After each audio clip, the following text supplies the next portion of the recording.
Okay, so I'm going to go ahead and start off by showing some MLA format. Okay, I'm going to start MLA format in a Word document, how to do the page numbers and spacing and all of that good stuff. So I'm going to go ahead and start screen sharing. Okay, and you can see that I have an open Word doc here. When you format a Word doc in MLA, you want to do it before you start typing. If you try to do it like halfway through your writing or at the very end, it becomes much more complicated. So I always like to do it right when I start, just get it all set up. That way it's ready to go. So the first thing you want to do is you want to make sure that your spacing is correct. You go here to this line spacing and you just click on double spacing.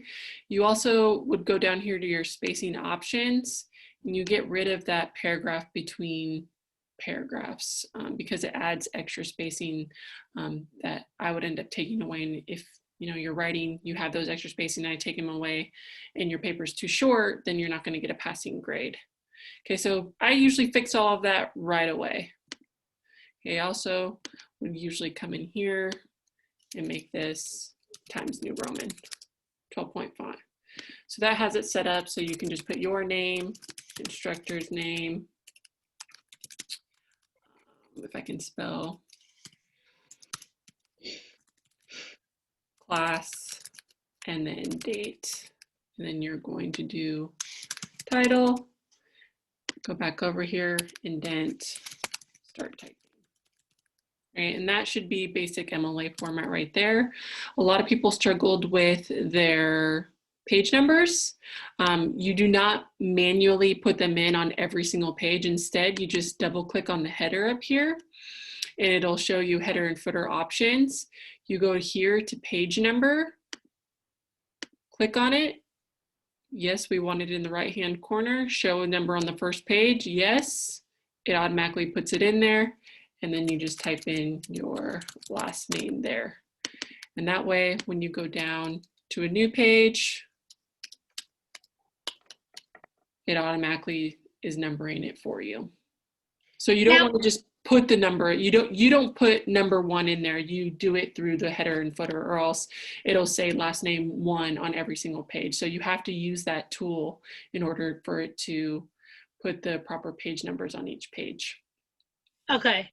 What I've been doing is just taking the MLA format that you sent us, right, and plugging it in, everything into that.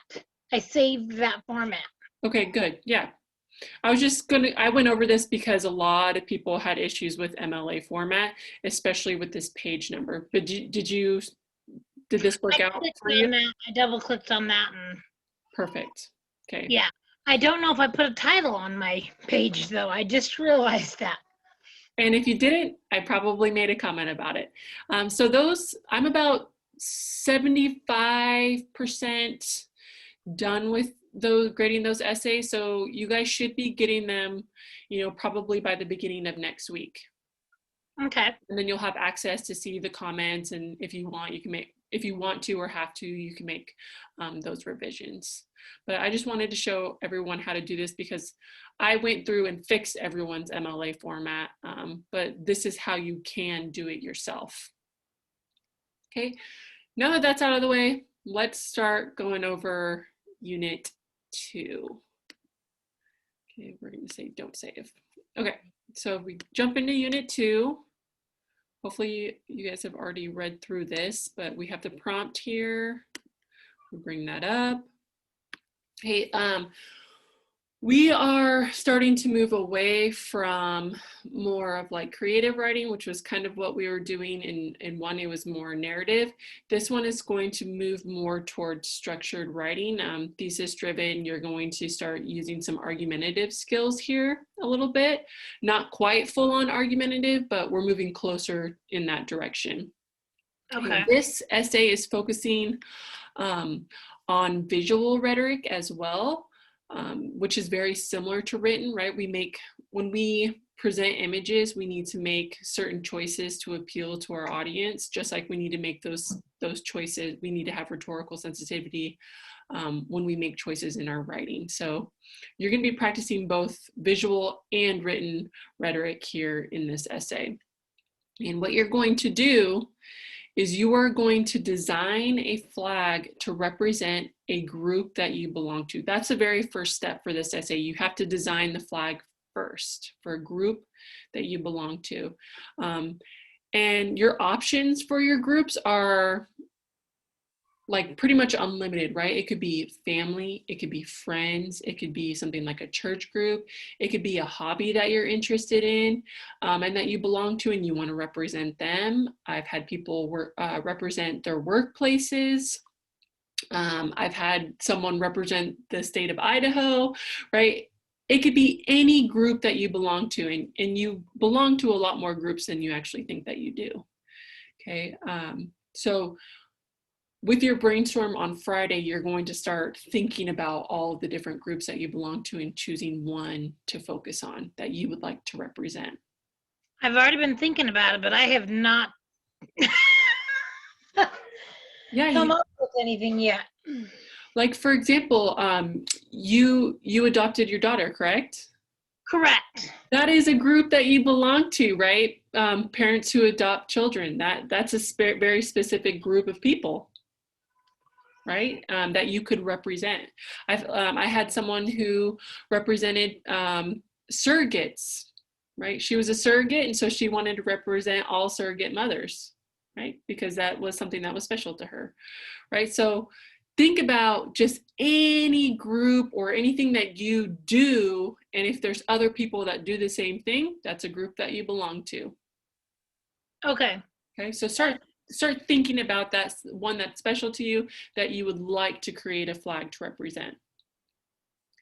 Okay, your readings, or so the video that was for Wednesday, as well as the 2 readings for tomorrow, those are the sources that you can use to help you design your flag. They're going to go over design principles for flags and what you should try to do when designing a flag. And the Color and Symbolism website gives you options for color choices that you can use, because each design choice that you make should represent your group in some way. Right? If I use the color gold, right? Let's say I'm representing the women's basketball team that I played on, the Idaho Vandals, right? One of our colors is gold. So maybe I chose gold because it's representing the school that I went to, right? Okay. I have a reason for using the color gold, right? Or if I put a heart on my flag, it's because I love that everyone in the group, right? I have a reason for that design choice. Okay, so whatever design choice you made needs to have a direct connection to your group. Okay, and that could be colors, shapes, images, the placement of where you put things on your flag can matter. So like if you put something higher up than something else, maybe because it's more important, right? Everything has meaning in your flag for in some way or another. Okay, you're making rhetorical choices when you're designing that flag. Okay. Once you've designed that flag, you are going to write about your flag. Okay, so in your introduction, you should probably introduce us to the group, tell us who they are, and just give us a very basic understanding of what their core values are, especially the core values that you intend on representing in your flag. And then you are going to include a thesis statement at the end of your intro that makes a claim about how the flag represents your group in some way or another. So for example, you would say something like, the rhetorical choices I made in designing my flag represent my group in these ways, or I've made specific design choices to represent my group's values, right? That's a thesis statement, because the rest of your paper is going to focus on telling us what those design choices are and how they represent your group. Okay. The body of your essay, again, is going to go back to your thesis. You're going to explain those design choices that you made and tell us how they represent your group. So you have two different options for how you can present this. You can start by just telling us about one value, identity, or idea at a time. So for example, maybe I'm representing courage. I wanted to represent courage in my flag, and then I'm going to tell you how I represented courage in my flag and how my group displays courage, or what connection my group has to courage. Why did I feel like courage was an important thing to represent for my group? Right? What evidence do I have that courage is something that's valuable to my group? Does that make sense? Yes. Okay. Or you can, what most people do is they go one design choice at a time. So they'll say, the first color I have on my flag is blue. Blue represents this, Stop. and this is how my group represents that. So you have a couple of things that you need to have in each body paragraph. Basically, you're telling us one design choice that you made, what it's representing, and how your group displays that value that you're representing. You're going to provide evidence of your group and really show us that your group displays those values in their daily life, or why it's so important to your group. Okay. This is going to be, again, 4-page minimum. It should be an MLA format. All of our papers are going to be 4-page minimums. You should focus on using transitional topic sentences, right? Like the next design choice I made, another design choice I made, right? Use transitions so we can go from one to the next. Okay, it should use a minimum of 2 quotes from the approved sources. You cannot use outside sources for this paper. Okay, down here at the bottom of our prompt is the approved source list. And all 3 of these sources are the 3 sources that you're seeing this week. Wednesday, you watched Why City Flags May Be the Worst Design Thing You've Never Noticed. Tomorrow, you're reading both of these. All 3 of those are the sources that you can use for your paper. Okay, most people end up using this one the most because it's about colors and why,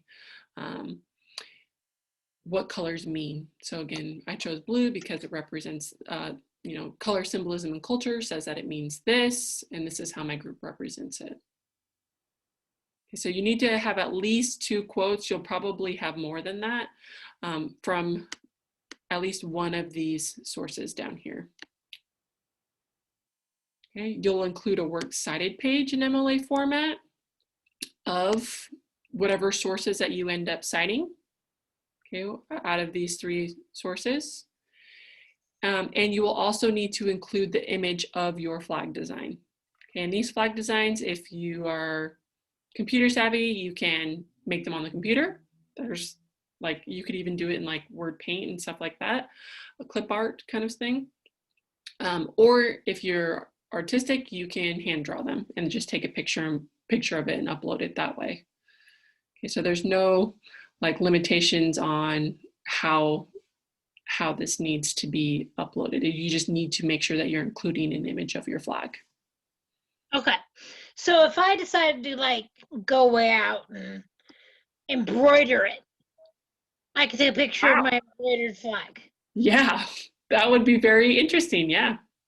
Sorry, I have an embroidery machine, and I love to play with it. And I can download pictures that I've drawn on my computer and embroider them. Nope. Yep. That would be awesome. That would be so creative and perfect. You could definitely do that. And then you would have your flag forever. Yeah. Perfect. Well, I've been thinking about that this whole time. Yes, you can definitely do that. Do you have any questions so far?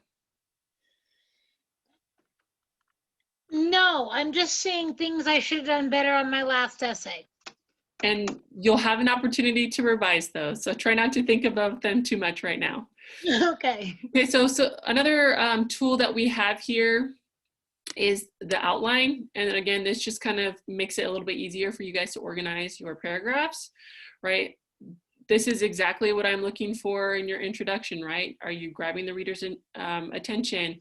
Are you introducing us to the group and giving us a basic understanding of their core values?